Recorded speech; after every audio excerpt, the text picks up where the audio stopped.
Let me turn on the, watch out.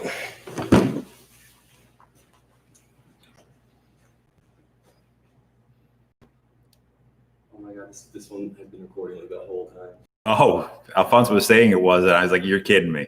You're lying. He's like, okay. We're live on. I know, 15 seconds. Okay. All right. Okay, someone tuned in. Yep. 2 people so far. Okay. Good morning, everyone. Hey, everybody. Yeah, good afternoon. It's almost. All right, we're just going to wait a couple more minutes because we're just now launching. So.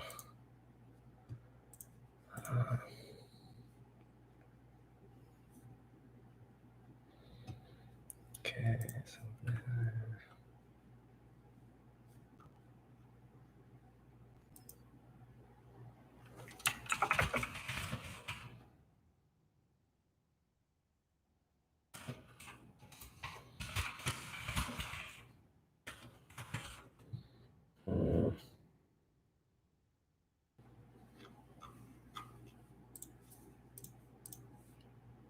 Okay. Not yet. Not yet. We got 2 more minutes.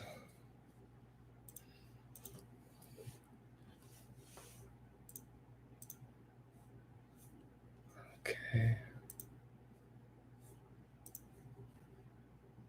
Oh, 3. Nice. Hello, everyone. Yeah. Hey, everybody. Okay. Gonna close all this stuff we don't need.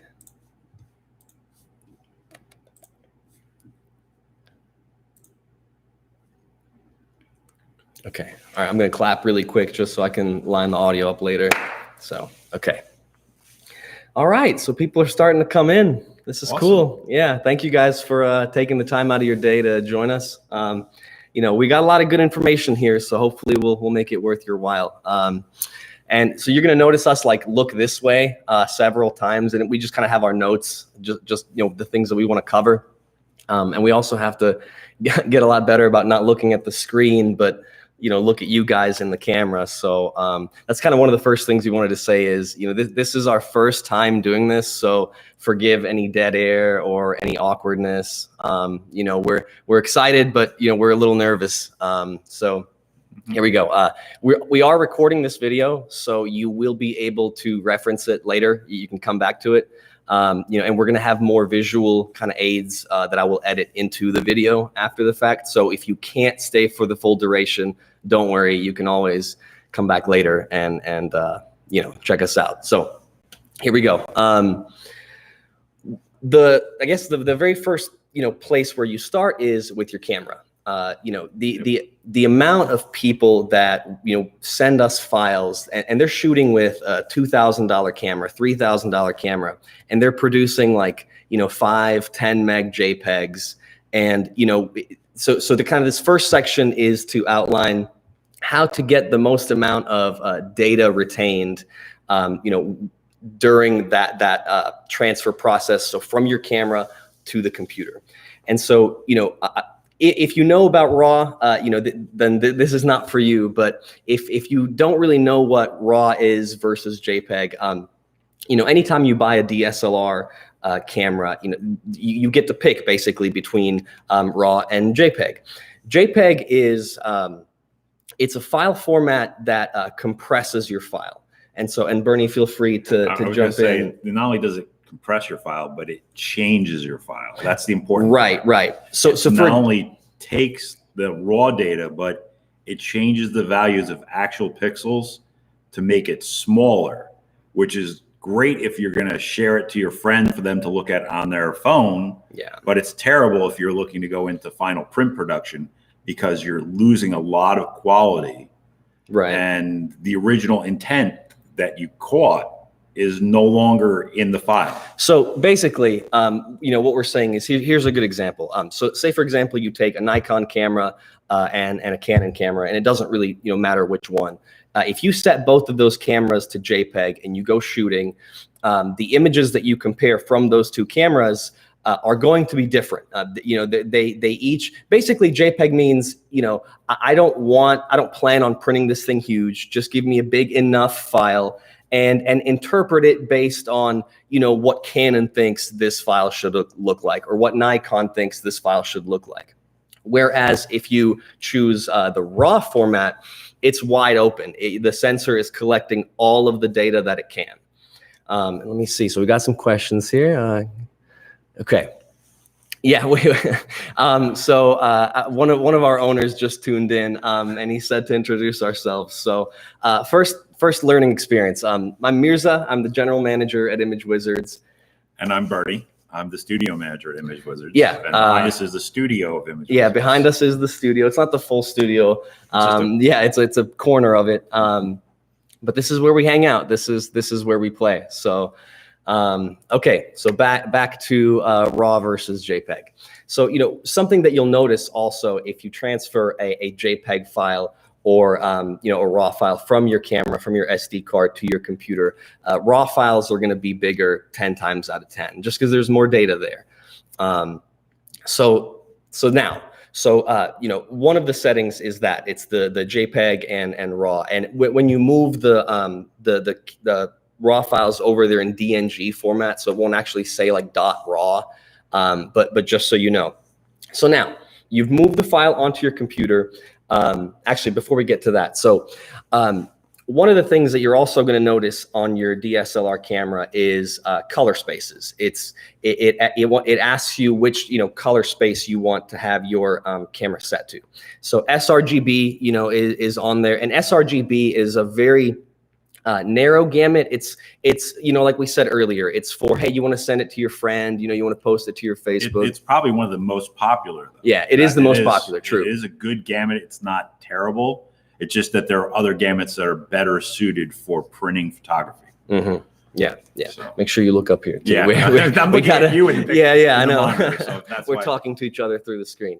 So the color space that we use at Image Wizards is Adobe RGB 1998. And if that's foreign to you, if you go on our website and you click on resources on the top right and you go down to blogs, we just put out a pretty in-depth article on kind of color maintenance and a lot of the stuff that we're going to discuss here. It's just, some people prefer to see it in a video format rather than reading.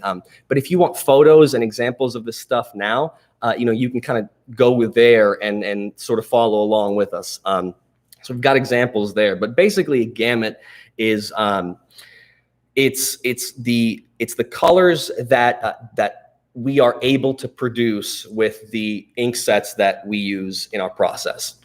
And so, for example, there are some processes that use 8 colors instead of 4 colors. And so, they may have a slightly, wider gamut than we do. And that just means, colors they can hit. And so, whatever photo editing software you use, whether it's Photoshop, Lightroom, whatever, one of the settings you can go and alter is the gamut warning. And you can Google kind of how to do that, and we show you how to do it in that article that I talked about in our blog. But that will actually gray out everything in the photo that is outside of that producible gamut. And so one of the first things when you bring the file in, and so let's say, for example, right, you moved your RAW file to your computer, and now you've opened it up in Photoshop or Lightroom or whatever. So the first thing you want to do is set your color space to Adobe RGB 1998 if you intend on printing it with us. Now, we said in the email that we sent out that the knowledge here is kind of broad. It's not necessarily just for if you were to print with us. So I would say whichever lab you're using, find out which color space they are limited to, and then just set your file up accordingly. When you're working on it in Photoshop or whatever you use. So we've moved the RAW file in. We have now assigned the color space, and so go ahead. But I don't want to pick, but I would use convert to color profile. If you're using Photoshop, you go scroll over, edit, and scroll down, because converting whatever profile it was shot in. If it was shot in 98, then it's not going to do anything. Adobe RGB 1998. But if you assign it and it has a different profile assigned, you could get some bigger shifts than you would want. So converting to profile would be, in Photoshop, would be my go-to workflow. A lot of colors that, all the colors that are in sRGB exist in Adobe RGB 1998. So just think of it as like nesting dolls. What, you know, sRGB is totally enclosed. Okay. So you won't lose anything, but if something was already at a gamut, now it may become in gamut. Right. So that's a helpful thing. Okay. Yeah. So great. And again, you know, a lot of the stuff that we're going over here, you know, this live cast could be, you know, 10 hours long, 20 hours long. So if you you know, spend a little time Googling, you know, the article we wrote is a great jump off point. But if you spend some time on Google, you can really kind of get real granular about this stuff. So we're just kind of giving you surface level here, just as a jump off point. So so now the file is in Photoshop, and we're just going to use Photoshop because that's what we use in this example, but it'll work similarly, you know, no matter what you use.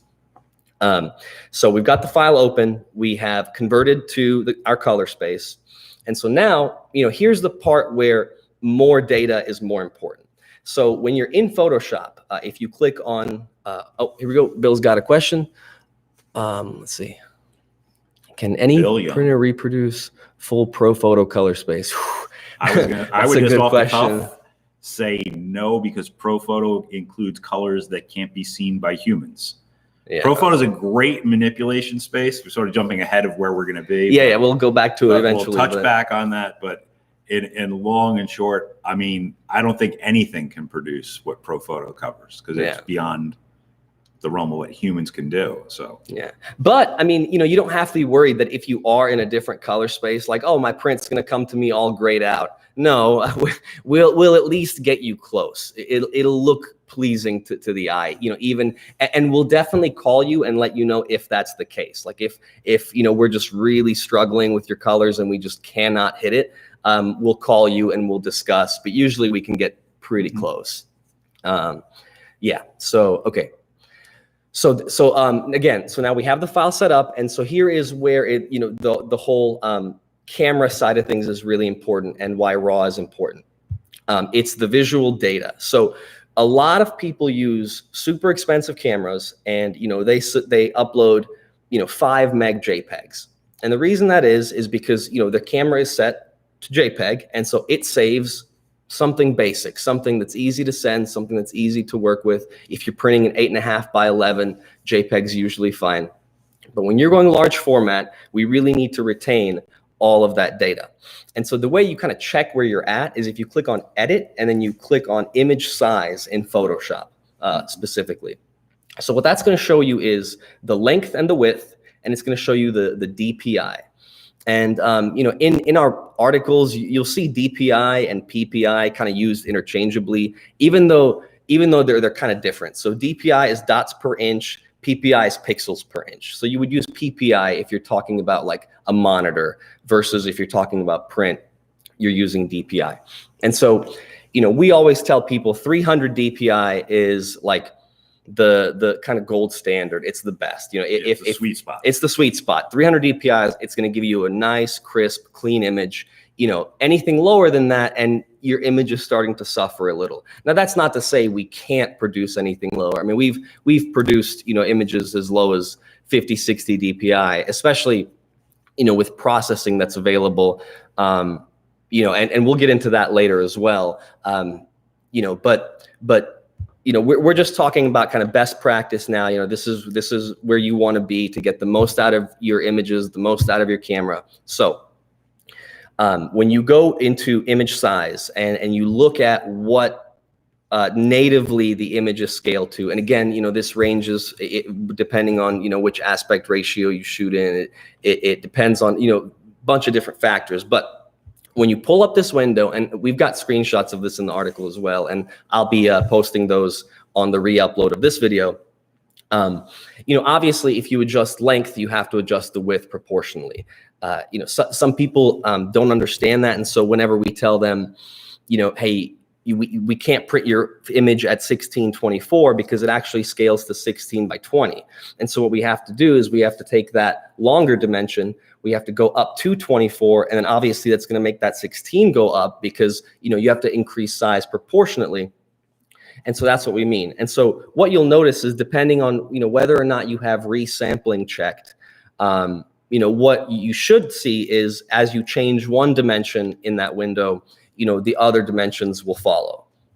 And so, this is kind of where you can keep an eye on how your image is going to produce. So for example, let's say you take a photo and some cameras, you can actually set it to save both a JPEG and a RAW copy of an image, which is what I would do.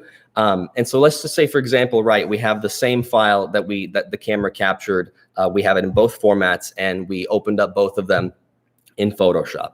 So for example, I will open up the JPEG, and it might be, whatever, 1218 at 150 DPI. And I'm just pulling numbers out of the air right now. But, let's just say that as an example.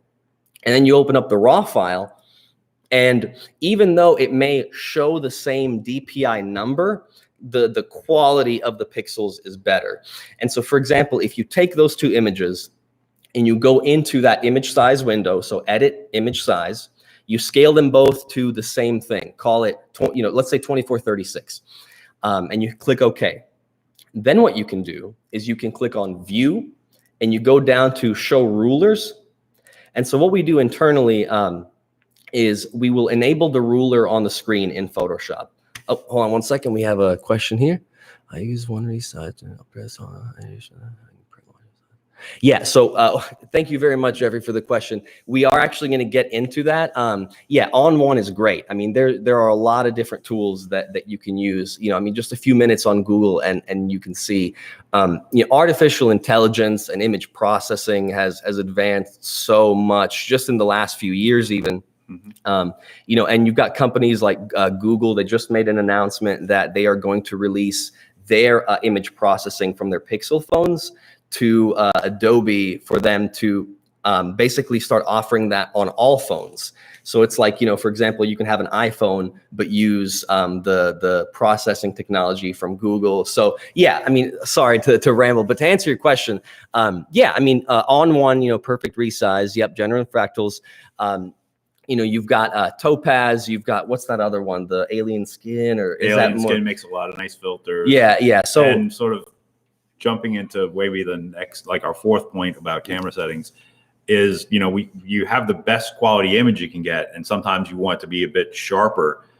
The resolution definitely determines how smooth a curve may be, like the edge of a leaf. But also, if you're having just a general sharpness issue, there's a lot of filters from a lot of different companies and built into Photoshop that you can sharpen your image and take care of basically if your image was a little out of focus. Mm-hmm. So if you had a little camera shake, the best position, you had a crop and a large number of pixels off, so you don't have a lot of resolution, you can use a lot of these new filters and tools to get a good image to be really a great image. If the image is too far down, there's not much anything can do to help it. But if you get to a certain sort of tipping point, like you're at 100 DPI, you can make it look almost as good as like a 200 or 300 DPI image with selective use of different filters, your On1s, your perfect resizes. Yeah. We've tried them over the years too. We have a number of filters we like here. Yeah. Basically, what that is to say is if you're starting with a 5 or 10 meg file, we can get that file to 300-400 megs and it'll look good. But if you send an image that's like 150 KB, that's a quarter of a megabyte, then, we can't necessarily process that. There's rules to it. And at a certain point, you're pushing it too far. Let's see. Bill has a question. Okay. Is sharpening for print best left to you guys? That's a great question. We get that question all the time. So typically, we have color calibrated monitors, and we're going to talk in a second why that's good. And well, anyways, so we match to the screen first. That's like, if people don't send us physical match tos, because so if you do your own printing at home, you can actually send us a paper print that you've made that you like. You can send that to us and we will match to that. And that's a good way to do it, because then there is no It gives you a pretty good guide. The only downside to that is that whatever flaws your printer has, like let's just say, for example, say your printer's just a wee bit too red in the blues, hold on. You can get some big differences. We're starting to get into like calibration and profiles and stuff. And to answer Bill's question, sharpen it the way you like it on screen, because at the end of the day, that's what we're going to match to. If we see that something would look significantly better and more sharpened, we'll reach out to you and let you know. And you can also, during the checkout process, on the where it asks for like your billing and shipping address, there's a message box. And so if you're, concerned about anything like that, like, hey, I haven't sharpened, or I sharpened, but it may be too much, so that's kind of one of those situations where, you can let us know in that message field, and then we'll know going in. And then that's another advantage to something else we're going to talk about in a second when it comes to, which formats we're saving in. Saving as in a format which we can actually access your layers that you're working on, versus sending a flattened JPEG, that has your signature in it. For example, we can't move that signature around as if it were saved to a separate layer, but we'll get to that in a second. So I'm going to rewind a little bit to where we were a second ago. So we have the JPEG and we have the RAW file, and we have scaled them both up to 24 by 36. We have gone and enabled the ruler on screen. And so then what you do is you take just a ruler tape measure, and you zoom in on the file so that an inch on the digital ruler matches an inch to the real ruler that you're holding up to the screen in real life. And so then you pull both of them on screen, you zoom them, and you sit back and you look at it, and you see, how much more detail is being preserved. People that ask us, how do I know how large I can go with my image? That's how. That's the quick and dirty way to do it. Is you scale it in image size. You you can resample the DPI. Like if it's at 150, you can put in 300. But then that kind of goes into another thing where, like, people will take a JPEG, they will open it, they say, oh, I want to print this at 40 by 60. So they'll put in 40 by 60, they'll click resample, and they'll just manually type in 300 DPI. And that's cheating a little bit, because it will definitely increase your file size. It will definitely take a 5 meg image and make it 600 megabytes, but it's not real. And that's why it's so important to shoot RAW, because it allows that sensor to capture all of the data. And so, whenever you do scale it up to 40 by 60 and you type in, a different DPI, which you don't need to do, by the way. I mean, we can process it internally, or typically you would leave it at the native DPI before you process it. Like you wouldn't, take a 150 meg image, artificially increase it to 300 and then process it. Because again, if for nothing else, you could send us the 150 DPI version and ask us to do that. Yeah. And we can do it here in less time than you, because we have a massive computer system. Yeah. And it, like Mirza said, you're making more data, but it's not necessarily quality data. Right. Is the way I would qualify it. Yeah. Whereas the other tools we have, like HD Plus processing, use artificial intelligence. So instead of just trying to figure out between A and B what the new point should be, it actually looks at what the image is of, whether it's fur or grass or a tree bark or a sky, and it'll figure out what the next best pixel should be based on its experience. And we use our AI software a couple times a day, so ours has learned pretty advanced what processes should work. Well, we'll get to that again here in a little bit. So okay, so basically, let's say, for example, right, that you did everything right. So you started with the RAW file and you opened it up in Photoshop. You scaled it right. You've got it scaled to the print size that you want. You've got your color moves on it. So now, next step, saving the file. You definitely don't want to take a RAW file and then save that as a JPEG, because it's like you were almost there, right? Like you had this great file and then you kind of killed it by saving it as a JPEG. So what you want to do when you click Save As, and you can do this as an experiment too. So for example, take your RAW image, click on File, go to Save or Export. I think it's Save As. Yeah. So you click on Save As, And if you click on JPEG and you click OK, what it's going to do, it's going to pop up a new window, and it's going to have like a slider, like a quality slider, right? It's going to say, do you want it 0 through 10 or something? And 10 being the best. yeah, and if you drag it all the way over to 10, it's going backwards. I need to. So if you drag it all the way over to 10, it'll actually show you kind of what the file size is going to be. Whenever you save it as, say, for example, a PSD or a TIFF file, it won't show you that because it's going to be like whatever the full data of that file is. And so, the format that we recommend people use is TIFF. Whether you use PSD or TIFF, they're non-compression, or they're compression-less formats.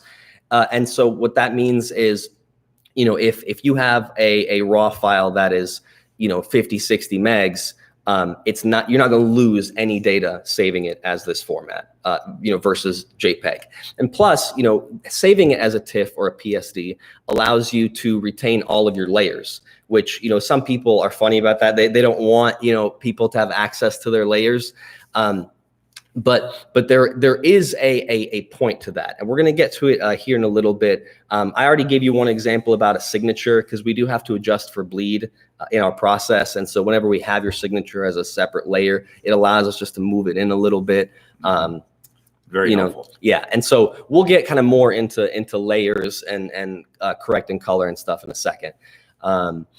So really, that's kind of all we want to say about the camera section, I guess. Obviously there are so many channels on YouTube that you can watch that will teach you, so much more about your digital camera and the limitations. But really, what we want to just stress is, if you paid for it, if you have it, use it to the best. I mean, to the maximum that you can, right? If you have this raw file and you get it onto your computer and you've got this like 200 meg image that's beautiful, and you're like, well, I don't need a 200 image. I just want to post it to Facebook. Well, guess what? You can take that file, export it as a 5 meg image, but still retain your original raw TIFF, PSD, whatever that you can use to make, large format prints like the ones behind us, So, you don't just keep one working file that's your best file. And then, if you need a smaller one, by all means, go for it. Mm-hmm. So we're going to move on to the next section, because you don't want this video to be like 5 hours long. Yeah. So file settings. Yes. So, we said that we prefer TIFF, but TIFF, PSD, those are great because they don't compress. So let's see, we kind of talked about color space a little bit, gamut warning. We talked about image scaling. Okay, great. Now, calibration. So here is the very important chapter. This one is the main reason that we wrote that article that is on the blog page, where we wanted you guys to kind of know more about the things that we go through on the back end to provide consistent color. So phase shifts. What I mean when I say phase shifts, and I use that term a lot in that article, is, when you print at home, you have, let's just say, for example, Epson inks, you've got Epson paper, you have an ICC color profile that you got, from Epson or, from wherever, and you're usually good. You can print something and it will look decent. But then if you step back and you look at, okay, am I looking at the most true representation of my image? If you've never had your monitor calibrated, then you may not be. And that does, cause some confusion when people submit a file that, and they've never calibrated their monitor, then we're looking at something completely different than what they're looking at. And so that's why I said earlier, if you send us a physical match to, then, that's the best way, because it removes all variables. You were looking at this thing, you liked it, and then you sent it to us, and we're looking at the same thing. So the reason that calibration, specifically monitor calibration, doesn't always work is because it can differ based on your monitor technology. So for example, I have an Asus monitor here and a Dell monitor over here. They're both calibrated, but they're just going to show colors different. And it's just because these companies, they use different screen technology, they have different processes. And so just being calibrated isn't always enough. but it helps. You know, if anyone is local to us here in Lexington, North Carolina, you know, we've had some people come out with their laptops or their computers that, you know, we'll set them up at a desk in here, and, you know, we'll calibrate them for free just to help them out. So, you know, you may have a local lab in your area that will let you do that. You know, I don't know. Just to touch on where Mirza was too. Not only is it important to calibrate, because that gives you a base starting point. It's great to be recalibrated, but the other important thing is to calibrate with a standard set of settings, because some of our clients, we found out, were calibrating with the D65 color space lighting and 120 candela per meter squared, which is perfectly valid, but we're using the D50 lighting space because the curve it outputs for the lighting is more linear. If you graph it out, it's almost a straight line. Whereas D65 has a shift. It has an angled graph when you graph out where the light is actually emitted. And then we use 100 candela per meter squared, which is the industry standard for that set of color lights. So a lot of people say, well, my picture isn't as bright as my monitor. And that's one of the main culprits, is that the monitor is over bright. Yeah. It's not that the picture on your paper or your aluminum or what have you, even your canvas, isn't bright enough. It's that you've been looking at something that's been amped up 30% for the last couple of years.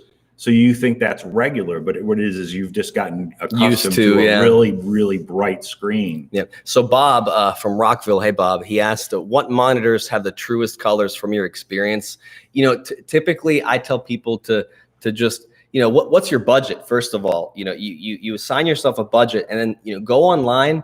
And, you know, one of the stats you'll see when you're shopping for monitors is how much of the RGB color space they are able to hit. And so you'll see a lot of monitors that are like 99, you know, 98. And so, you know, I would say that if they say that, you know, they're getting 98, 99, that's a decent monitor. That's a very good monitor. Yeah, it's a very good monitor. So, you know, I mean, we, as you can look, I mean, we've got the laptop here, we got that computer, we've got like 6 different computers in here, and they all have different screens. And so, you know, it's really hard to answer that question. We haven't done that much, you know, testing different monitors, but we're, you know, that's why we kind of offer the ability for people to send us their proofs. We're trying to eliminate as many variables as we can without telling people, hey, you know, if you want to print with us, you have to go buy this like super high-end monitor, and it has to be all perfect so that we're all looking at the same thing. You know, in a real world, it's just not realistic. And even still, people's perceptions are different. And true, the environment you're looking at the final print in, we'll sort of touch base on that when we come back to proofing and whatnot. But all right, so here we got another question here from Jeffrey. I use a Spyder Pro on iMac 27, seems to work okay. Is there a calibration tool that you like better? So I will let you talk about our. Okay, well, the Spyder Pro is, you know, definitely a good, you know, purpose-driven product. And I see Mirza over there leaning at our biggest calibration tool as he brings it over carefully. Yeah. Carefully. This is a new toy we just got. This is our. From X-Rite, we use an i1 Pro 2 currently, and I don't know if you can, there you go. And so there's an i1 Pro 2 device here that's mounted up to a robotic arm. So, because it's a lot better at moving back and forth than we are. So when we're actually measuring print, we can actually let it sit there and measure a print, save it, remeasure the same print, and we can eliminate, you know, statistical anomalies. You know, if you have just a little blip in a color or a little bit of dust is on the print, you can eliminate those flaws. So we lost Vicky. So yeah, we lost Vicky. Okay, but basically, I don't know if people have, a lot of people have Spyder Pros. We use the i1 Pro 2 and the i1 Pro 1 we still have, and we mount it, you know, hanging over the screen, and its software will just basically run a large set of color patches, and since it knows what it wants and what it's getting, it can make a new profile adjustment ICC so that your monitor is as close to accurate as it can be. Yeah. Okay. So here, all right. So we got a couple of rapid fire successions. So let me get Vicky in first. So Vicky, basically this tool that we use, it actually comes out here. Go grab it and take it out of the thing. That tool tells you whether the color that it's measuring is accurate, right? Because, you know, we all have our own perceptions of color, and, you know, you and I might look at a blue and see it in a different shade just because of our eyes. And so this thing tells you, you know, this blue is like numerically these values. And so you can use this to measure, you know, a metal print, or you can actually stick it, you know, to the screen. And so what it does is it goes through all kinds of different colors, you know, and it measures those colors. And so then it tells you, hey, you know, now you have standardized and you are looking at, you know, a color very close to what Mirza and Bernie at Image Wizards are looking at. So that's the purpose of this thing. And even itself, it has a small tile built into it. And when you set it up, you calibrate. And this tile has like just about the most perfect reflectivity of white I've ever seen. If you actually measure it out, it's just a straight line across in every wavelength. It reflects just the perfectly even amount of light. And that way it knows it's getting the most even start. Yeah. So that when you go and read, like we have over there, all the different colored patches, you know, hundreds of different colors. If you know what each color should be and what you're getting, you can adjust everything to fit as best possible. Yeah. So Tommy said, does it matter what light is on in the room when you calibrate? So it actually doesn't, because it's so close to the material, and it's got like the shield around it. Yeah. So you know, very small aperture. Yeah, it shouldn't. I mean, I don't know for sure, but I don't think any light gets into it. You know, because I guess it wouldn't make sense to let any light in, because light can be different color temperatures and it would affect the results adversely. So, but no, to answer your question, we don't turn the lights off in here when we do it. So let's see. Vicky said, "Do I need to buy one?" Sure. I mean, you know, it's really up to you whether you want to have one. If you're making a living selling art, then you probably, you know, it would be a wise investment. I mean, they range from, you know, because some of them a couple $1,000s. I would say X-Rite makes a display only tool. Yeah. That's much more in reach for your semi-pro photographers.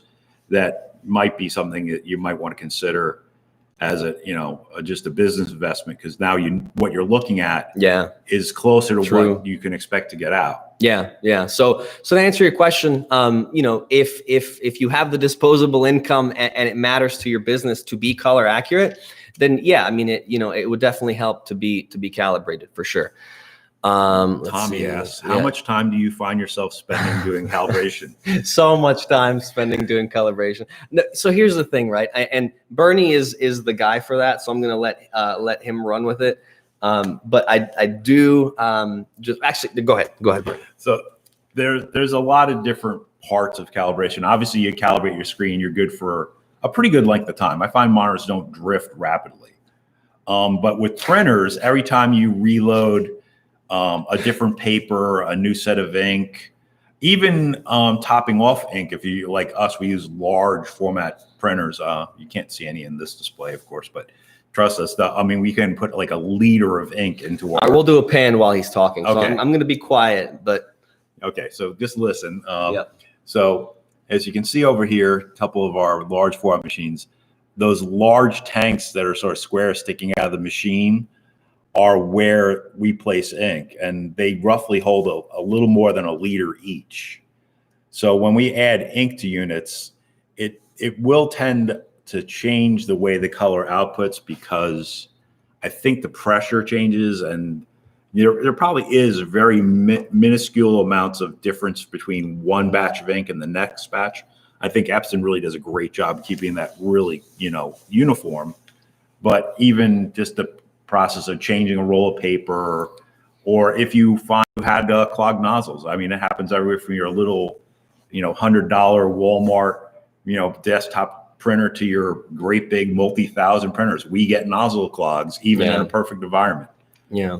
So, you know, what I just want to add to that, I mean, you know, we have to, let me go back. So I had mentioned originally phase shifts, right? So remember, this perfect way to get back into it. So phase shifts. So when you have a printer and you have an ICC profile and, and you're going straight to paper, that's super clean. It sprays down what should be relatively close, especially if you're calibrated and your color moves are correct. So that's ideal scenario. We go through a lot more than that. So the ink actually starts as a liquid. I don't like how up this is. I'm sorry, guys. Okay, that's much better. All right.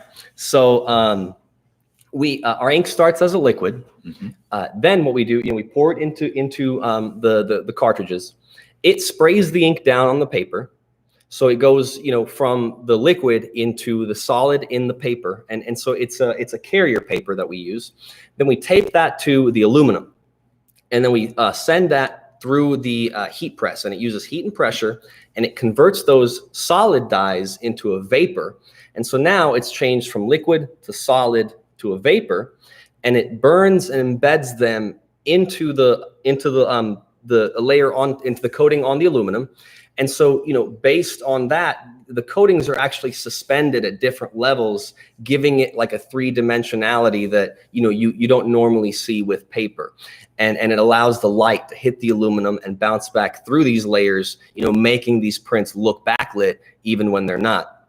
But, all of these phase shifts, so going from liquid to solid to vapor back to solid, it introduces color changes.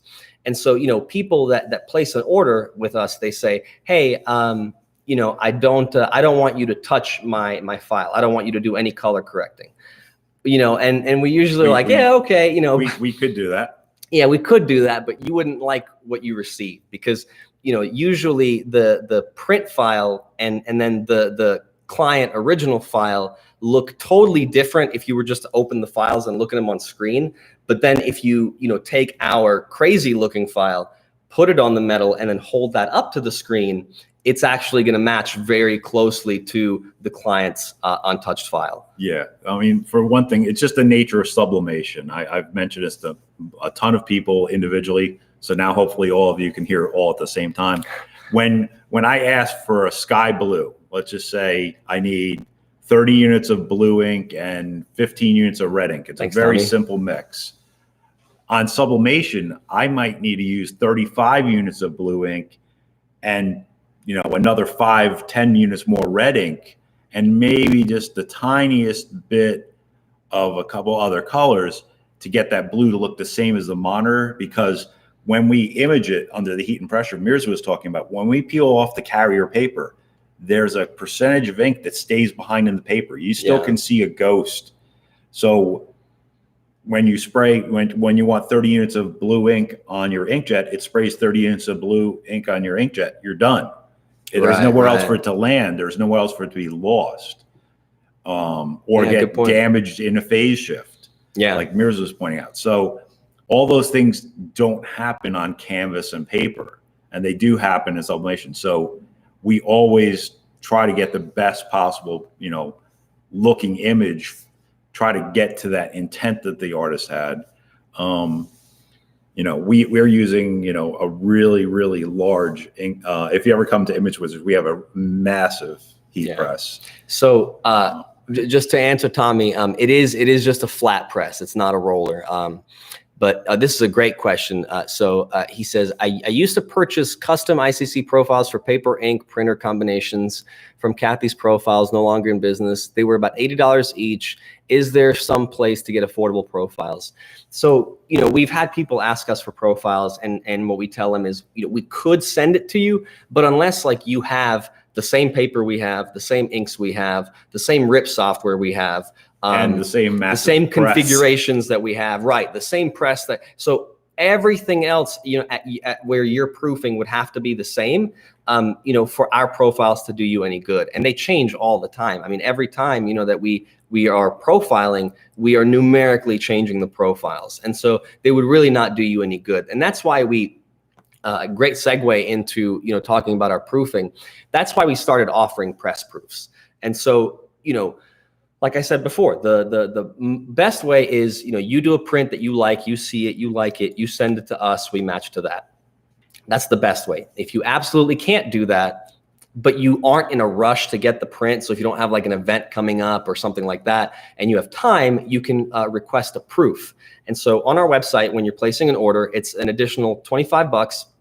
But what it does is that money covers you, and you never have to wonder what if, because what we do is, so for each image that you place an order, it's a $25 fee, and you get 2 pieces of metal. You get the whole thing, but smaller, so you can see all the colors, make sure they're all accurate. And then you also get the same size metal piece. They're usually like 6x9, sometimes 8x10. It varies, yeah. But then you get a section of it at the full resolution.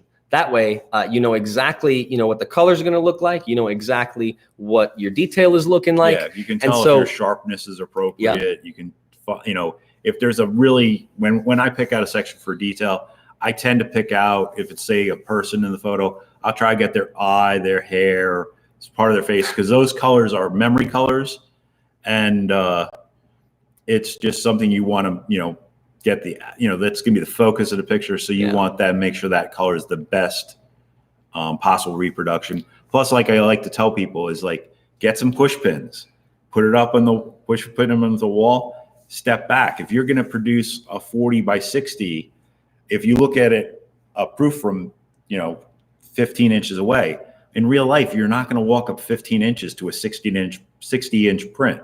Yeah. You would feel really weird if you did, because you'd be like, too close to the TV set kind of feeling. View distance matters in large format, is what we're saying. But the great part is with a proof, you can actually, let's just say you get in the, display area and you find out they've painted the walls, brick red, or lime green. You will have serious color adjacency issues. The quality of the light around the picture influences the way everyone perceives the picture, and that's just the quality of being human. I mean, everyone perceives color a little differently, but if you're shining a reddish light or have a reddish background and everything's going to look a lot warmer. Yeah. And having that proof gives you the ability to carry it to different spaces and know how well it's going to look.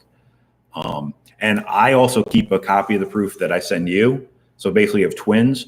So if you don't have a calibrated screen, or you're out on the road doing, touring and hitting different galleries and meeting with different people, you can take that piece, call me up and say, hey, Bernie, I'm looking at the top right, that tree, I want it to be 10% lighter, or that green is just a little too dark, I want to brighten it up. Can take some magenta out of the greens, add a little bit of yellow to make it more of a limey green, and then we can either reproof it and ship it to wherever you are, or you might say, hey, it's just needs to be 5% brighter and go. Yeah. Which is a very common thing. A lot of people will sit there and say, we want a little lighter, a little darker, very small move. And they'll just trust us to do it and produce it. Yeah. A lot of people, do request it. A lot of people that get proofs request them to be made a little brighter. And that's because, so many of them, are using their laptop and they're like brightness maximum, gamma maximum. I mean, just, and so they're looking at this just really bright screen. And so they think, oh, my print's going to be like that. So usually, we make levels moves, we make brightness moves to open the prints up a little bit, just to kind of go in line with what people are expecting. Tommy, to answer your question, with the belts that load and unload the metal, it's about the size of a single wide. I mean, it's huge. Just for people in the north, that's over 30 feet long. Yeah. Okay, so we're talking about proofing. Okay, so how does the proofing actually work? So you send us your file. We open it up, we put on just a couple of kind of default moves. So that brightness move, is one of them. Just open it up a little bit. Yeah, definitely. Turning down the right. Yeah. Thank you, everyone. Yeah. So I lost my train of thought. That was hilarious. But you have the proofs. We get the file. We adjust as we see fit. Yeah. So to get a good result. So we put just regular moves on it. And then we make a small metal proofs. Because look, whether you request proofs or not to be sent to you, we proof internally anyway. Huh? I bring the cart. Yeah, you can bring the cart, sure. So whether you request the proofs or not, it doesn't matter. We're going to make proofs anyway. And so, we put a couple moves that we think it needs just off the bat. Yeah, that's just like today. I mean, we're, there's a lot of proofs back there. So So then, we hold that up to the screen. And so we compare it. And if it looks good, send this proof to the client, or, hey, let's go ahead and print the final transfer. But if it doesn't look good, then we're like, okay, what doesn't look good about it? And then, we go back to what he was saying earlier. You take red out, you put blue in, you make color changes in your selective color layer. And then that's it. And then you're good to go. And so then, we make those changes, we make another proof, and we keep going. I mean, there's some files that we will proof 10 times, until we get it to where when we hold it up to the screen, it's perfect. This is great. The client will love this. And that's when we send it out. And we usually try to get a consensus. Like, just for example, we had a client do a really great picture of Arnold Schwarzenegger in the early days. And I liked it. Mirza didn't like it. And he's smiling because he knows it's true. And we did like 3 more very fine adjustments. Yeah. And when we saw those fine adjustments, we both said, this is the spot. This is the perfect spot for this black and white, because on black and whites, you have more of a balance is critical, because everyone will be, some people like warm black and whites. Some people like cool black and whites. And we try to split the hair right down the middle. We try to get it right. I want to show you guys something. You keep going. Keep going. I also have, I currently have a couple pieces in from, but I think the same gentleman kind of think of it, but they're black and whites, and they have a, great quality, but it might just take the tiniest bit of adjustment in order to make them the best, look, that they're not a little too cool, a little too warm. Just a 2 or 3% move can make a big difference. Okay. So, sometimes, particularly whenever you're working on a digital file and, you're zoomed in, or in Bernie's case, you're zoomed way out, and, you're trying to kind of see the colors all together. You can miss a lot of the little stuff. You can miss the like lens dust, and there are certain things that kind of stay in the file, and the client didn't see it, because they're just opening it up. Some people don't even have Photoshop. They're just double click it on the file on their computer. Hey, this is great. I'm going to send this. So here's an example. A client, we did a print for them, and we did not catch the issues until after the fact. But there are issues with the image. There are spots in the file, and so we're not like, hey, it's already on metal. Let's go ahead and send this thing out. Because we want to represent you well, and whenever we're shipping to your clients, like for example, if you order prints from us and we drop ship, we want you to know that we're doing the best that we can. And even if it gets onto the aluminum and we have to scrap that piece, which in this case I kept it because I wanted to share it with you guys, but we're not just gonna, hey, let it go, it's already on metal. No, because and we have internally ways of catching this stuff, and we all try to cover each other and make sure that we're covering all of our bases. Like a typical scenario is someone will come from the production department, and there's literally a very, very tiny black dot, which in the sky, we determined once we zoomed in like 300% that it was probably a bird. Yeah. But in realistic terms, when you go to print it, it looks more like just a dirt. Dot. Yeah. It's just and your eye goes sitting right in the to sky. It. Yeah. And we had it on paper, and we sat there and we got the okay. We just go in Photoshop. We didn't even charge them anything. It's not like a super expensive thing. We spent just a few minutes. We just cloned out that bird.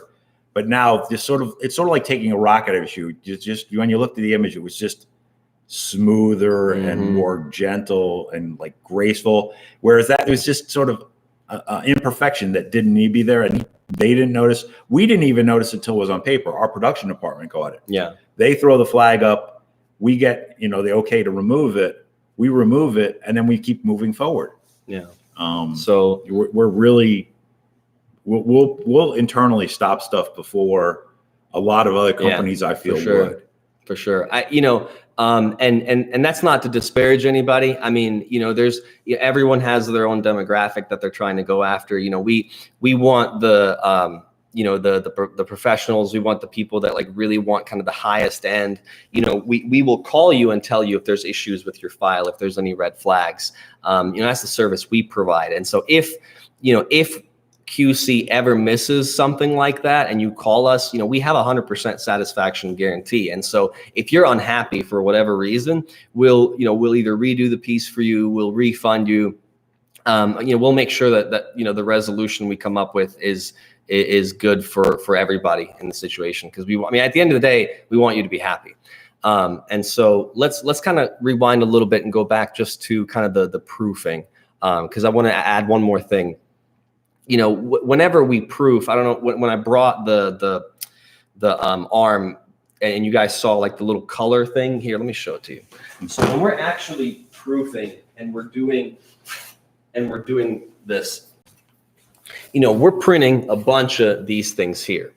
And these are just different, you know, colors, and the thing will read them back and forth. And it basically tells us, you know, whether or not these blues, these reds, these cyans, these, you know, that these are all within tolerance. Hey, thanks, Tommy. Appreciate it, man. So we can actually send you on a piece of aluminum one of these. And if you go to that article that I mentioned, that I wrote about color, there is an ISO strip there that you can save, download, and print it on your printer. And if you just shoot us an email, info@imagewizards.com, let us know that you're interested in one. We'll send you just a little piece like this so you can compare it to what you print at home, just to see kind of how far off you know, your profile or monitor might be. It's a really good gauge because it covers your primary colors, your secondary colors, your built grayscales, your black and whites. It really covers a little bit of everything. And I'm sure if you go on Google and you search for an image, like a test image, there's a whole bunch of classic images.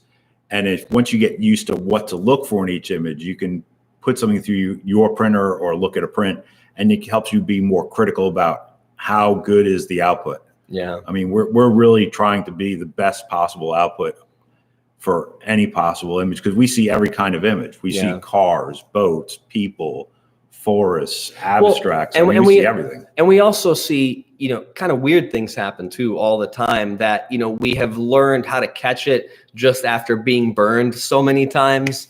You know, so for example, like, you know, someone might say, hey, the proof is not at all, you know, what I thought it would be.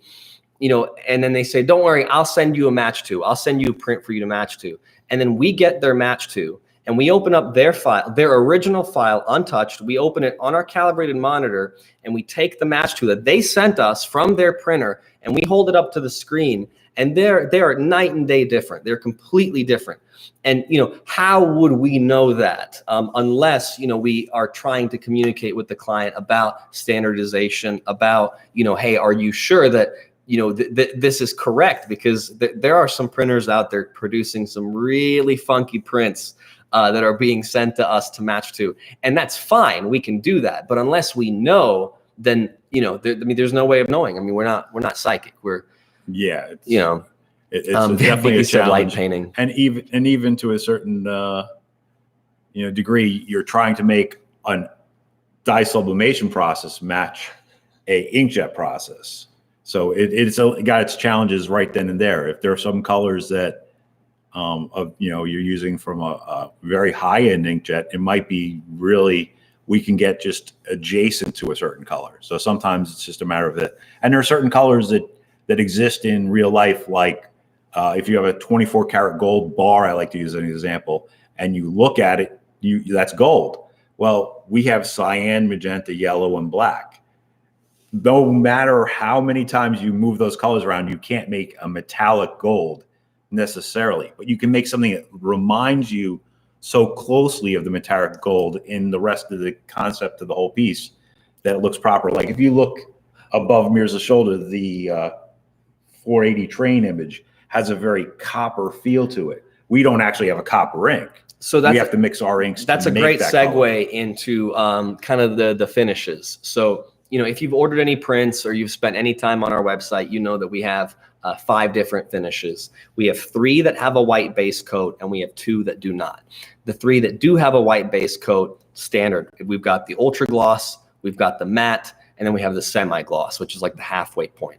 And then for the non-white aluminum, so the metallic aluminum, we've got ultra gloss and we have matte. So those have a gray brushed look to them, just so everyone's clear on what we're talking about. So like when you print on paper, right, you don't print white ink where you see white in the photo. So for example, if you have like a picture of a blue sky, the white is just the paper in the background. The clouds. The clouds, right. The clouds in the photo or the paper in the background. So on the aluminum, if you go with one of those non-white finishes, what happens is it drops out all the white. And so what's left with is that aluminum showing through.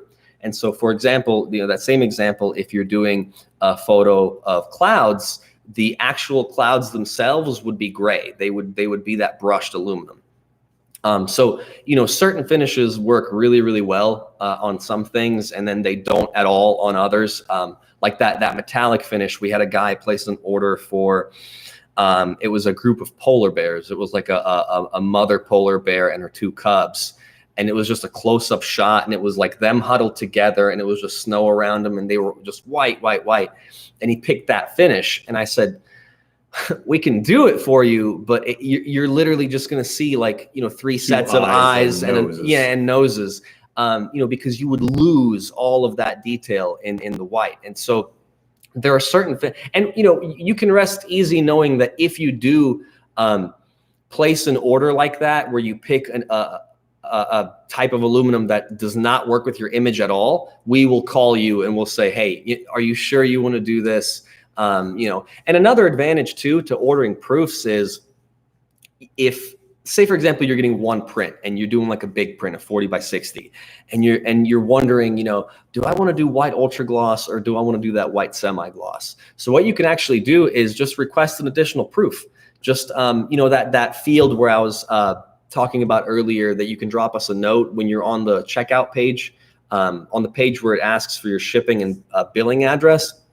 There's a little message box, and in that note, if you say, I'm going to order proofs, I would be really interested in seeing it on, these 2 finishes.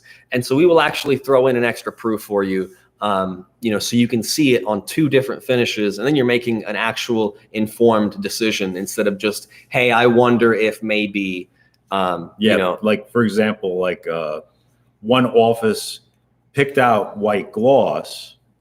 We went into production and we sent them the proofs, and someone had noticed that at certain times of the day, there was so much light coming into the office that the picture turned into a big white reflective square. No one could really see it, and they weren't really happy with it. So we sat there and sent them a semi-gloss and a satin proof so they could put them up, and then, just look at them a couple times a day. At different times a day, the light in your area may affect the way you feel about a picture. And by having that extra metal, it gives you the opportunity to sit there and say, is this the best choice for my picture? There are some pictures, like Mirza was mentioning, that just pair up well. There's other things. If you're doing, I like to say, if you're doing a really foggy Maine morning, everything's soft and diffuse, white gloss will not necessarily be your best choice. Right. You would probably want to lean towards a white satin to pair up the soft feel with the soft metal. And that's sort of where you get into. You wouldn't do a sports car on a matte finish, right? You want it to be that high gloss finish because it matches that high gloss coat that's on the vehicle. It's got to make sense. Sharpness would be enhanced by the gloss. Yeah. And then if you were in a situation where maybe you have a skylight and you would love gloss, but it's not going to work for your client, maybe you move to semi-gloss, which, like Mirza said, is splitting the middle of the road, so you get some gloss feel but not a ton. So you can put it in some areas where the lighting may not be optimal. And we do offer a personal sample kit. It's $99, but we take your file, so you upload an image and we print it on all 5 of our finishes, the whole thing smaller, and they're usually, I think, 814, something like that. 10 by 12. We make those a little bigger, just because of the price, but then we actually send you your image on all 5 of the different finishes, and then you can actually very clearly see. We also have a $5 sample kit. It's one of our images. It's like this family of skiers. and it's printed on all 5 different finishes. And so you can also order that if you don't need one like to show your clients, but it's a good sales tool, you know, to do that. So it's also a lot easier to move an 8-inch by 12-inch piece to show someone at a gallery than bring around a 40 by 60 to each of the galleries you want to show your different units at. Yeah. So I always find proofing it of a piece has got a sort of secondary, even if it's not the absolute final color, you say, yeah, make it 5% brighter and go. At least when you go to the gallery, you can give them an idea, because a lot of people have never seen aluminum prints. Yeah, It's right. as big as we feel we are. We acknowledge that there's a lot more people out there doing paper and matting and canvases, Yeah. and you know, double matting and all these intricate frames. Mm-hmm. Whereas we do a little different take. We if you can see around behind us, our most popular frame is the frame to edge, which is super popular with the galleries. We have a couple different colors you can see on our website. Yeah, yeah. And based on what size it is, you can sometimes find a really good balance between what we do and what other people do, because we're going to sort of basically charge you for just the work and the frame and some shipping, and that's pretty much it. We're pretty transparent about it, whereas a lot of other sites I've heard are nickel and diming you. Every time you add something in, they're adding another fee. Yeah, I mean, and you get to be pretty expensive pretty fast, that you might be able to afford aluminum print much more surprising to yourself than you would imagine. I guess, we can just make that recommendation kind of across the board, not even necessarily with our product, but, we have been affected by it where, if you are going to a competing, company and you're strictly shopping by price, be sure that you're comparing it apples to apples, because, they're I don't want to, it's not disingenuous, but, there are certain ways where, like, you click on the size that you're interested in, and the first price that it shows you is the complete unframed, just sheet of aluminum. And so then by the time you assemble everything and, add all the fees, I mean, we're pretty in line, with all the other guys. I mean, we try to be the highest quality and communicate most with you guys, but I don't feel like our price, typically affects that. I mean, because, we really, if you're ordering a 16 by 20 print, we are spending as much time on that as we are on like a 4896 print. I mean, we want to make sure that everything that leaves these doors is perfect, so that you're not unhappy, because, we have 100% satisfaction guarantee. So if you're not happy, we make money off the first print. If we're redoing it, we're not making money. And so it's in everyone's best interest if we communicate well with you, and all stay on the same page. So let's see, just a couple more things. So we're really onto this phase down here. Yeah. So I do want to mention one thing we forgot, is black and white. Like, you would think black and white, it's just, black and white. That's 2 colors. That's the easiest one to do, but it's actually not. Black and white's like the hardest thing in sublimation because of these color shifts. And so, getting a perfectly neutral black and white is tough. Hold on, we got some stuff here in chat. Scott likes his large metal prints. Thank you, Bill. Scott. Yeah, thanks, Scott. So Bill is asking about a virtual walkthrough of a typical order. Yeah, so that's a great idea. We'll definitely do something like that. Do check out the blog and just the articles and the videos that we've made, and check out kind of the rest of the YouTube channel, because we do have a bunch of videos on there that we've been working on kind of over the last few months. We're really trying to make all of our media actually useful. So if you go on our YouTube and you look, like I did a video like placing your first order or something, and it's where I actually go through and like upload the file and talk about some issues that some people have in the past, and kind of what to look out for. So do check that out. Let's see, 11 minutes. Okay, thanks, Bob. Appreciate it. Thanks for sticking around. It's already been a while. Yeah, great. Okay, so let's see. All right.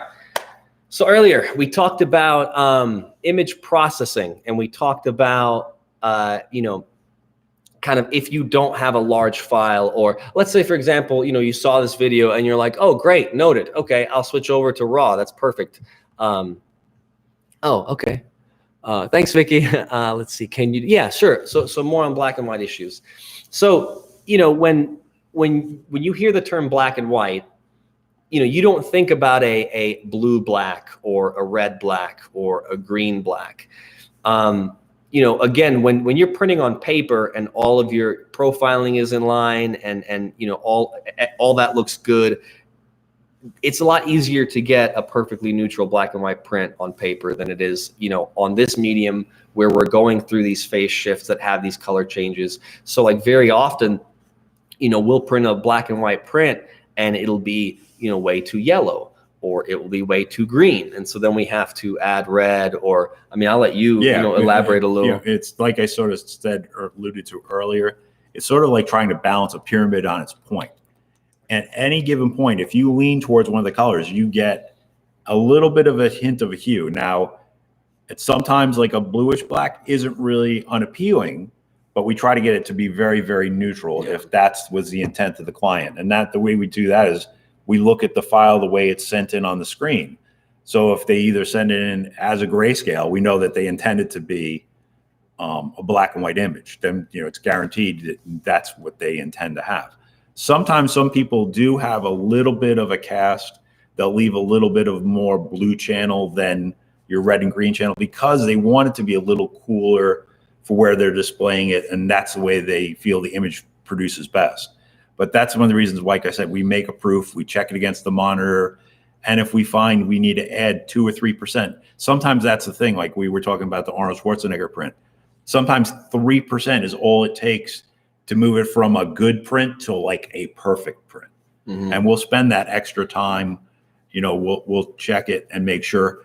And, even in the printing process, if something happens and there's a void in the print, there's a defect in the metal, the QC department will tell me, we got to make another one, print it out again. Yeah. We check it, run it, and then it finally gets to the framing department and gets, then after that it's cleaned and wrapped and sanitized and all that. Yeah. But that's the biggest challenge with black and whites is just trying to get the most perfect balance. And I think to a degree, every picture is a little different. One black and white might just take 2% magenta in the black just to get it to be neutral.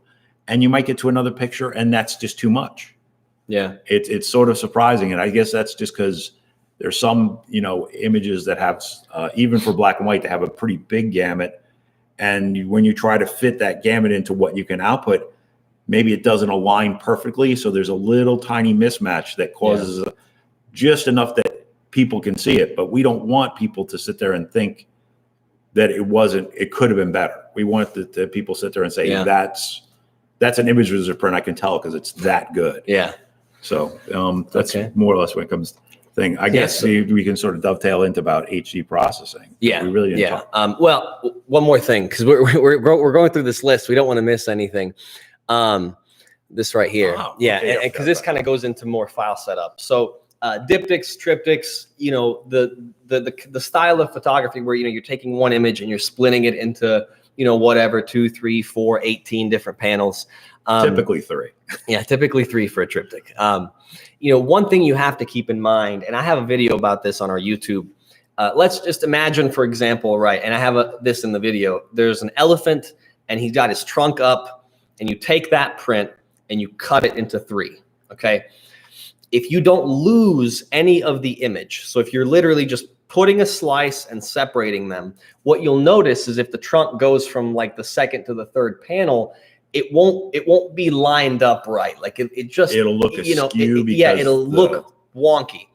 And so what you have to do is take the image. And so if they're going to hang, let's say, for example, 2 inches apart, you actually want to take 2 2-inch slices out of the image, so that then whenever you're looking at these 2 panels and at the graphic, it flows perfectly and looks as though it's actually lined up. And if that doesn't make sense, go to our YouTube, go to the rest of the videos, and you'll see it's like a picture of an elephant print.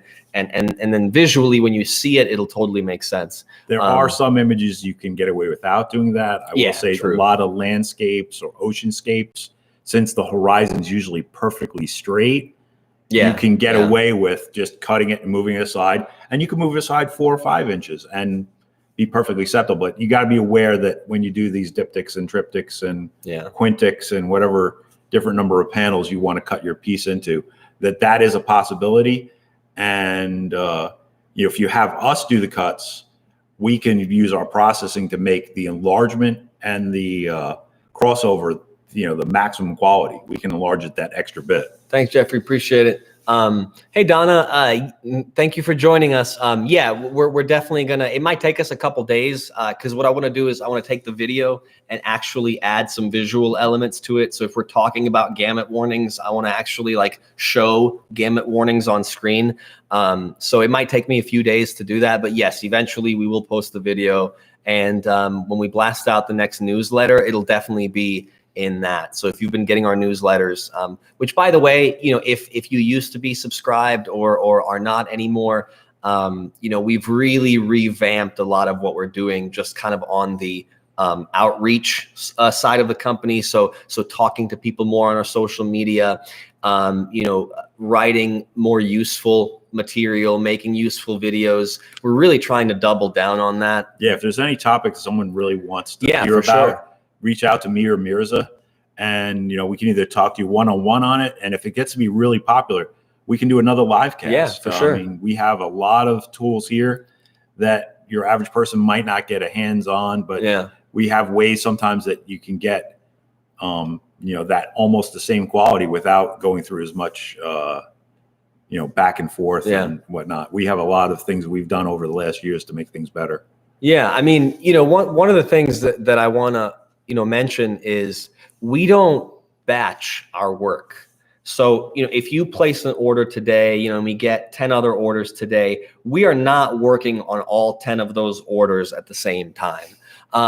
Every single order is worked on by itself because every image, every color set shifts differently. So we can't take this, set of color corrections on image A and apply it to images B, C, and D. It just doesn't work that way. So every single client, when their file gets to Studio, it's one at a time, and it's we make sure that one is right before we move on to the next. Let me see if there's a question. Great information. Check them out. Oh, cool. Thank you.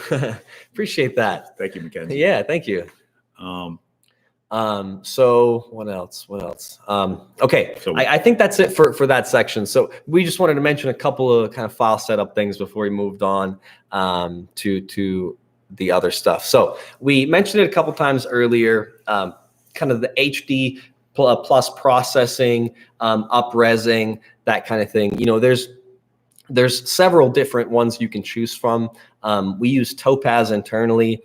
The way that we configure it, and we actually kind of use Topaz in tandem with a few, other pieces of software. But if you want to just start, doing it at home for yourself, you can go pick up the suite. And basically what it does is it splits pixels and then uses artificial intelligence to fill in the spaces in between those pixel splits to basically redraw the image. So for example, if you have a picture of someone's face or someone's eye, the software will recognize that this is a face or an eye. And so, during the increase in size, it will actually redraw it. And very often the results are mind blowing. Like if we wrote an article about it. If you go to our blog, you can actually look at the different images. If you take a look at that, you can actually see kind of the before and after that it does. Like if I recall, there's one with a water tower, and just for example, before you could tell it was a water tower and you could see that there was a logo on it for a certain city. I forget what the city was. Yeah. But when it was done, you could make out each of the letters for the name of the city. Yes, you could actually read it. The improvement was just tenfold, I would say, without being exaggerating. And it just lets you get to that larger size with a quality that you couldn't attain unless you shrunk it before. A year or two ago, we wouldn't have been able to even recommend going past a certain size. For sure. And a lot of times, there's a lot of images now with modern technology. It becomes, how much space do you have to hang this? Yeah. Do you want to go to right? Yeah. How big you want to go to? We have an 11-foot wide image in our front lobby that's split into 3 panels and just bumped together, just so it can be transported. Yeah, it looks like you can walk into it. Yeah. Yeah. Oh, let's see. Awesome. Thank you, Thank you, Larry. Larry. Appreciate it. Yeah. Awesome. Great. So, file processing. So, it uses artificial intelligence. It makes your image larger. Now with where phones are, I mean, we have so many photographers that actually, use strictly their smartphones, like not even DSLRs anymore. And as long as, your expectations are realistic, I mean, in some cases, the software cannot extract more information, to make it better. But the good news about it is, if you go on our website and you choose this as an added service, we charge $45 for it. But that, what it does is it drastically increases the size of your file. And if it doesn't help you, so if you pay the 45 and it doesn't work for you, we will refund that money. We won't, even if we take the time to process it and we pull it up and, it didn't make a difference, we will refund your money because, we're not going to keep it if it didn't. A lot of times I can you. tell before we even get started, if I'm getting an image in and at size, it's 200 DPI, it may not be a good candidate because it may have enough quality. It might be a candidate for different studio services like a sharpening or more filtering, but HD plus processing is really, it's great, but it's also very slow. Yeah, it's very slow. So there's only so many of those we can do a day. A lot of times we leave them running overnight. That's to the degree, depending on what the enlargement is and what the source is. When you go to a lab and the only format they accept is JPEG, it tells you that, detail is not, something they're worried about. And then B, it tells you that they're doing a lot of volume. They don't have the time to sit there and spend, focusing on each order. And so, JPEGs, they're so small, they process quick, they save quick, you download them quick, you upload them quick. There's no layers there's no layers to worry about. Gone. It's just in, out, gone. When you have like a really good file that's, we get files over a gig pretty regularly. When you have a gig image, it takes a while to open. Any changes you make that you have to save, it takes a while to save. You have to move it across the network to the RIP computer, which is this guy here. You have to put him into the RIP computer, which if the file is a 5 meg, image, it might take 1 or 2 minutes to import. If it's a gig or two, it might sit 20 minutes just waiting for that one image to come in. And so, that's why we, $45, because it takes that order from, being a quick order to, all of a sudden this is a huge image and now we're actually working with some detail and it just. But, it really makes something like that. I wish I had a way to show you exactly what it does, but I have an example. There's one in the lobby. I don't know if we can always post that in post, but, you can literally take a small image and make it into something that you could actually cover an entire wall with. I'm being literal with that because I believe the image we have on display is probably about 30 by 40. It's not here right now. I'll put it later in post. And you can make stuff that, is just on a scale that you just really didn't think about before. But it gives you a new opportunity. One of our clients worked with an interior designer, and I would have never thought to take the piece, make it into triptych, but enlarge it to be about 86 inches tall, if I remember correctly. Yeah. And 3 panels with windows dividing it, but it made for a huge impact in the environment it was getting hung in. Because I always see the pictures on my screen, on the metal when they're getting wrapped up. Mm-hmm. And I really don't ever very often get to see how they end up in their sort of homes where they're final. Yeah. So I sort of like the idea that, someone sat there and took an idea of ours and went in a little bit different direction and really made it into something quite extraordinary. Yeah. Yeah. We work on so many cool projects. People will just send us, photos of unique ways that they're using the aluminum. And I'll see if I can, post some of those photos in post as well. But, it's really cool. So, okay. I think, we've gone through all the major points. So just quick recap, for those that just joined. Let's see. Oh, yeah. Okay, great. Thank you. Yeah, he just reminded me. Just one more point. Yeah, so one more point before we do a recap. When you place an order with us today, whether you order a proof or not, we're going to make proofs. When we get a satisfactory proof, we're going to put it in a folder with your name and order number on it, and then we put it away. We set it aside. And so if in a few months, if next year you place an order, a reprint order for that, we will go get the proof that we sent you. We will pull it out, and then we'll match to that proof. So if you're reselling, then we will make sure that our prints are matching, from customer to customer, because that's very important to a lot of people. Yeah. So if drop ship, if you print something in May, come December, you get another order for it. Yeah.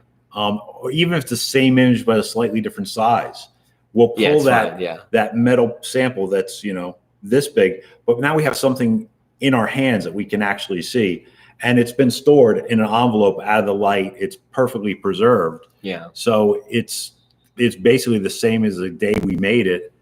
And it does help with everyone getting a good color consistency, because as much as I want to sit there and say I remember every image, I work on, hundreds of images in a week, and you can't remember every single one of them. Some stick out more than others, and some are much more difficult than others. Some of them are actually, do what you expect. And then there's other ones where, maybe there's an azalea bush with a really intense color that you might have to take 2 tries to get that color where you want it to be. I hear you. Bernie, can you please tell us? Oh, okay. Yeah, I sort of went over that really quickly. So for monitor calibration, Steve, you want to use the D50 lighting setup, because D50 has a nice linear light output. And then we use 100 candela per meter squared. So you'll see 100 CD/M2. Then that we're using the software from X-Rite, the i1 Profile software. I'm sure they have a version of it too for their monitor display, and that gives you the what we consider the print industry standard. I know there's different standards for video, but if you've ever been in a TV store like a Walmart or a Target, and you look at 20 TVs and they're all in the same channel, and you're seeing that weatherman with the green tie, you'll notice that every single one of them has a different color tie, because they're manufactured, they're not adjusted. There's just not a lot of closed loop on that. Whereas by setting it up for that D50 and 100 candela, you set your brightness to the correct level, and you set your color expectation the right level. I think that you're doing a huge giving yourself a whole step ahead of everyone else, because now you're sort of have a standard you're hitting. And if you know what the standard is and you're there, you're just going to have a more consistent time with all your prints, regardless whether it's with us or with paper or canvas, images on mugs. Right. So, so we just said that we retain physical proofs of your images. We also retain your files. So, if you've ordered in the last 6-7 years, we still have your files, and you can reorder them. One of the things I want to mention, actually, when you're ordering on our website, and you get down to the portion where you have to upload your file, the first choice is just to upload like in the browser right there. The second choice is Image Wizards already has my file. And then the third choice is I will upload another way. If you're having issues when you click that first option to upload, all you have to do is just choose the third option, because what it means is your file is just too big to be uploaded through that particular web server. And so JPEGs, will fit and upload there fine. But when you're dealing with a 100 meg image, 200 meg image, you want to use that third option. And what it's going to do is it's going to let you proceed through the checkout process, get to the very end, and when you click on place order, it will display a link for you that you click on to then upload your image, and that will support up to like 20 gigs in a single transfer. So if you're having issues uploading on that first choice, it's just because your file's too big. Use choice 3. And just sort of dovetail off of where Mirza was, if you have multiple images for the order, like say you're ordering 10 pieces for an entire house, entire gallery showing, you can upload them all the same way by using the third choice, and upload them as one group. And you will get confirmation that we receive the files, and have opened them. So Right. it's sort of nice, a little reassurance that you know that the files made it, were uploaded, and then that the files were downloaded. Yeah. So you get sort of a double confirmation. So for example, like if you're ordering 10 2436 prints, you create one, because our order page is like a creator. So you choose the size, you choose the finish, you choose the frame, and you add it to your cart. If all 10 of them are the same size, all you do is go in the cart, change the quantity to 10, go check out, and then drag all 10 images into that, other uploader that we'll send you a link for. And then you're done. It makes it a lot faster that way. But Bill has a question. He says, will the noise and the shadows in my photos show on a metal print? Yeah, everything will show. It Bill. reproduces quite well. I mean, even small type, if it's got a little, edge halo, you will still see it. Canvas, paper, that texture, it's very forgiving. Even when you're pixelated in some cases on a canvas print, the actual canvas will hide those pixelations.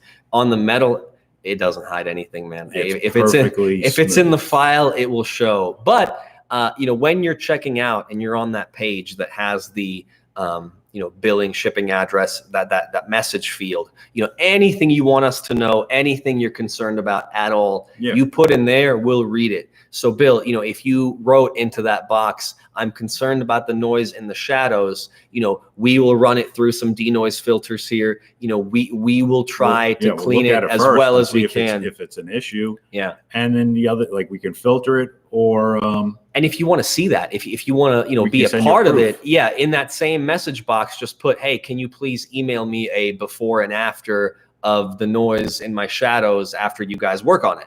And we will email it to you for your approval, prior to. That's the thing that I guess, I also want to kind of double down on is, communication here is key. I mean, we take your file and we produce it based on the specs that, we are given. And so any concerns you have, anything extra you want us to do, anything like that, mention it so that, everyone's on the same page, and then you're covered. And, Yeah. And honestly, I think, for Bill, if you order a proof, if I think it's great and Mirza thinks it's great, that's a marvelous thing. Yeah. But the bottom line is we want you to think it's great. And if you have a proof in your hand, with the overall and the detail in your hands, you can sit there and say, I know it's a picture I'm going to be proud of, that it's exactly they want it to reproduce this way. You might say, oh, the noise is worried about isn't an issue. It's perfectly acceptable. Yeah. And, true. You sit there but if you have it in front of you, you can, be the end judge of, and I also like to think that if you have a proof and maybe your camera couldn't capture the green grass the way it was, maybe your capture just wasn't perfect because the lighting wasn't perfect, you can sit there and say, I got the proof. I need this grass to be just a little bit brighter or lighter, or, more, less magenta, more green and yellow, give me some sort of idea of what kind of color. We can make the grass blue too, if you want. I mean, but we can make the grass to what you saw that maybe even the camera didn't capture. That's sort of where I'm going. Yeah. That arguably, with the advent of proofing and all these filters, you could make a picture better than the camera captured.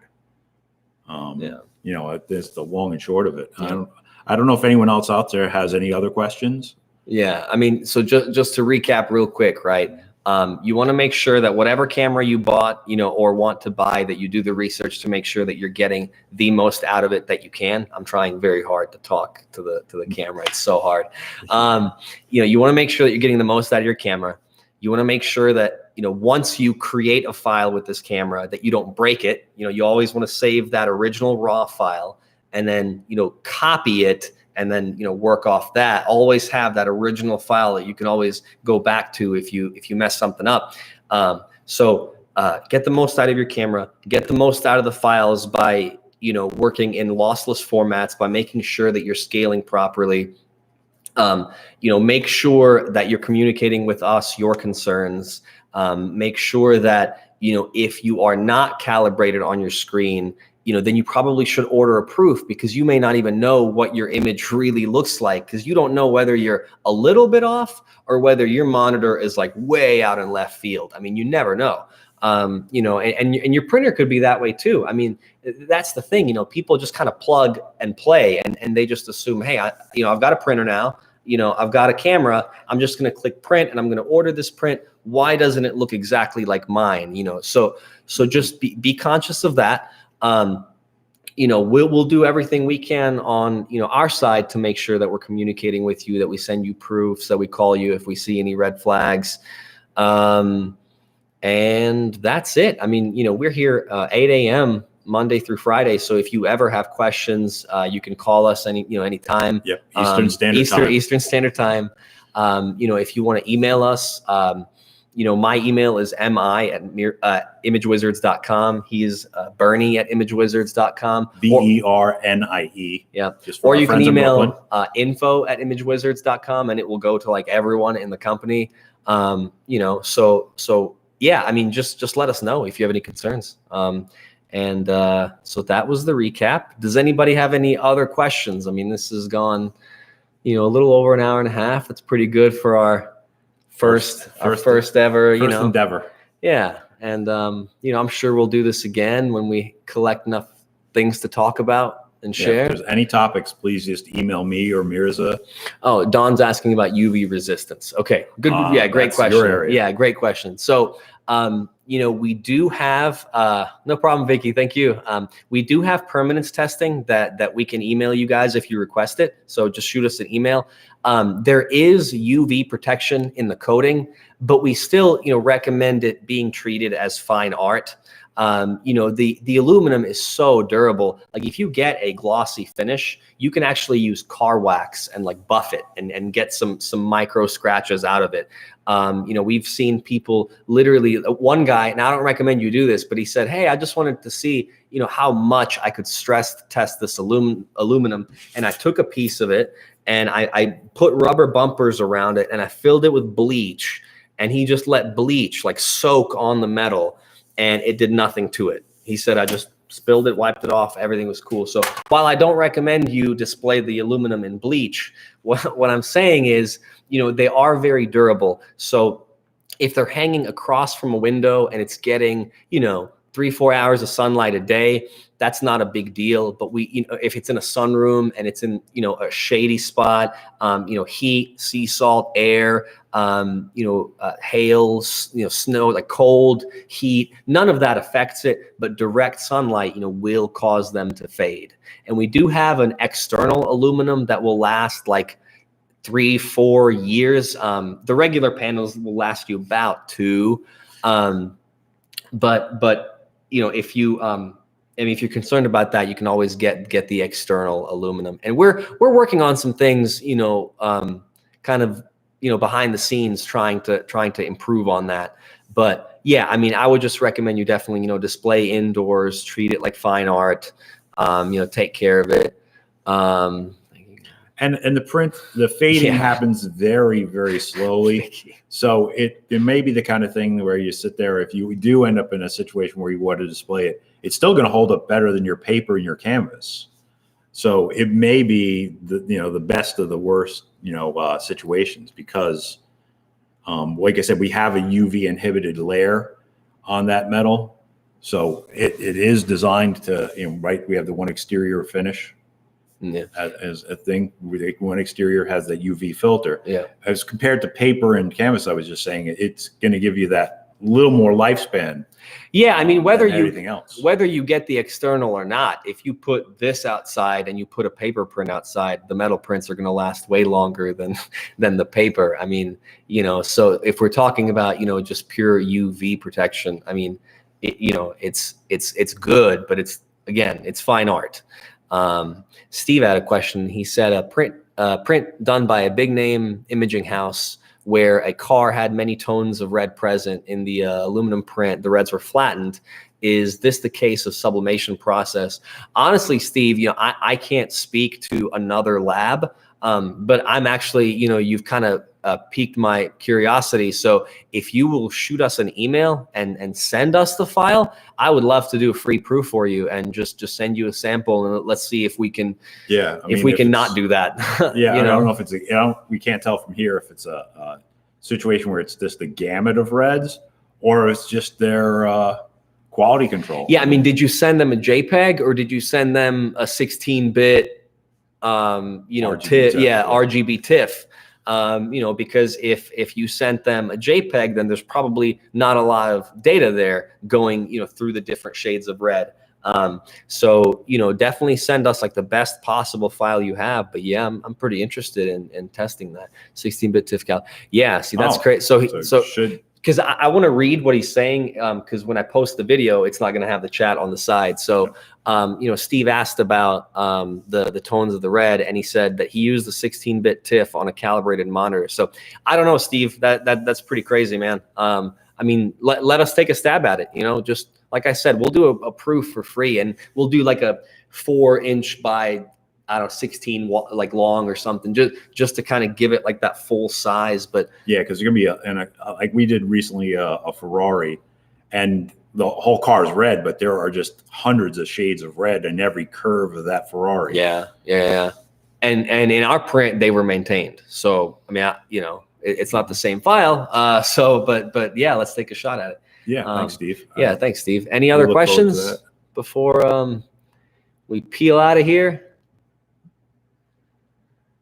This was fun. This was Yeah, cool. it was great. It was good to hear Yeah. from a lot of people. Bill, Steve. Yeah, and Larry, if you guys, Ricky. if you find yourself, on our website, and there are things that you want explained more, again, just shoot us an email. I really have a lot of fun making the videos, and so if people start emailing us like, hey, can you make a video on so and so, that would be so cool. I would love doing that. So yeah, if there's any topics, we'd be more than happy to. So I guess let's wrap it up. yeah, we went through a lot of stuff, and we might make more videos and kind of just dive in deeper into some of these topics. But this was a good introduction, good way for you guys to meet Bernie and I. And if you call, chances are you're going to talk to one of us. So yeah, we usually can talk to us directly too. Yeah. It's not like there's a lot of layers of yeah, interaction preventing you from getting straight to the studio. In Right. fact, that's the other advantage of Image Wizards, I guess, that we haven't really mentioned. But if you call in, there's a good chance that I'll bring the image up on the screen and we can Yeah. talk about it and work on it one-on-one. Yeah. Whereas I don't think my competition is doing that all that often. But Well, we don't. I know can't that. speak to that. Yeah, we can't I just speak said to I didn't that. All right, cool. Well, hey, thank you so much, everybody that watched us live. Thank you for bearing with us if we were a little awkward at times, but I think it went well. I think we presented a lot of good stuff here. So thanks again. We'll do this again soon. Have Thank a you, good day, everyone. everybody. Bye. Bye. Hold on.